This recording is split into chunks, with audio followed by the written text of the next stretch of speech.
Você já está programando o seu envelhecimento e escolhendo qual é o idoso que você quer ser? O canal Envelhecitur já está trazendo uma sequência de 2 vídeos que a gente vai falar sobre demência senil. Esse primeiro vídeo a gente fala sobre conceitos, características e como prevenir a demência senil. Vem com a gente no Envelhecitur com boas práticas para o envelhecimento.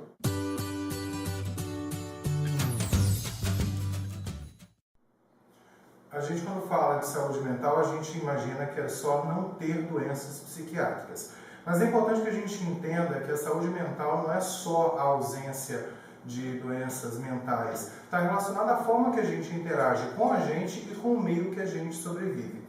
Falar de saúde mental no idoso ainda é um tabu na nossa sociedade, porque é esperado, para a gente que vive em sociedade, que o idoso seja uma pessoa doente e que com essa doença ele tenha problemas mentais e que é normal para ele, esperado algum tipo de demência. Só que isso a gente tem que deixar para trás, tá ok? Porque a gente precisa descobrir que o envelhecimento ele é sadio, natural e progressivo de todo ser humano. Então, quando a gente vem falar de demência senil, a gente tem que entender que é um processo neurológico que acontece geralmente a partir dos 65 ou mais anos de idade e está intimamente relacionado com as dificuldades que o ser humano tem em interagir com o meio ambiente que ele vive e interagir com as pessoas. E isso vai estar muito relacionado com as doenças neurológicas, como, por exemplo, o Alzheimer e o Parkinson.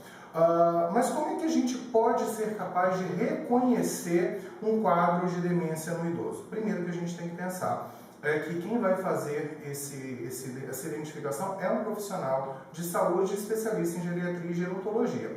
Mas, de uma forma geral, aqui no meu consultório, as famílias geralmente vêm procurar o meu atendimento quando identificam no seu idoso alguma dificuldade de memória, um raciocínio diferente do que é o habitual e comum dele, alguma dificuldade de entendimento das coisas. A partir daí, eu começo a trabalhar com alguns instrumentos de avaliação cognitiva e mental que vai me permitir identificar e rastrear algumas situações desse idoso que possam estar relacionadas a um quadro demencial. Então, nos testes, basicamente, a gente vai encontrar como é a capacidade dele de fazer as coisas, como é que ele se relaciona com o meio ambiente e com as pessoas, como que esse idoso ele consegue se relacionar com ele mesmo, se ele teve recentemente alguma mudança do padrão de comportamento ou do padrão de personalidade.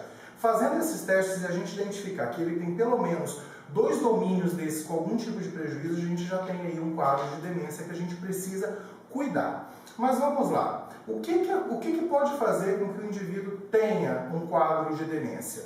A gente tem que entender o contexto e saber como essa pessoa viveu, tá? Porque existem alguns riscos e algumas situações que podem agravar ou levar o indivíduo a um estado de demência. A gente pode pensar, o risco dele ter 3 ou mais doenças eleva a chance dele ter algum quadro de demência, internações prolongadas, principalmente por descompensação de doenças crônicas que esse indivíduo já tem, abandono social e abandono familiar também está muito presente a algum tipo de demência, além de situações como violência doméstica, violência familiar, histórico de timidez, ansiedade, dificuldade de relação com as pessoas desde quando essa pessoa é bastante jovem. Então, o que a gente precisa pensar neste primeiro momento quando a gente começa a falar de demências? Eu tenho que rastrear o mais rápido e o mais breve possível mudanças do padrão de comportamento dessa pessoa. E eu tenho que o tempo inteiro, durante toda a minha vida, não é só quando a gente está chegando próximo do envelhecimento, trabalhar com situações que eu possa prevenir algum tipo de demência. Então, manter o cérebro ativo o tempo inteiro é muito importante para manter as sinapses, que é a ligação de um neurônio com o outro e a atividade elétrica desses neurônios que vão ajudar na formação de memória, vão ajudar na formação de coleta de informações, vai fazer com que esse indivíduo ele mantenha uma saúde mental preservada por mais tempo. Então, que atividades a gente pode fazer para evitar algum tipo de demência? Tem que começar cedo, não adianta depois que o quadro de demência se instalou.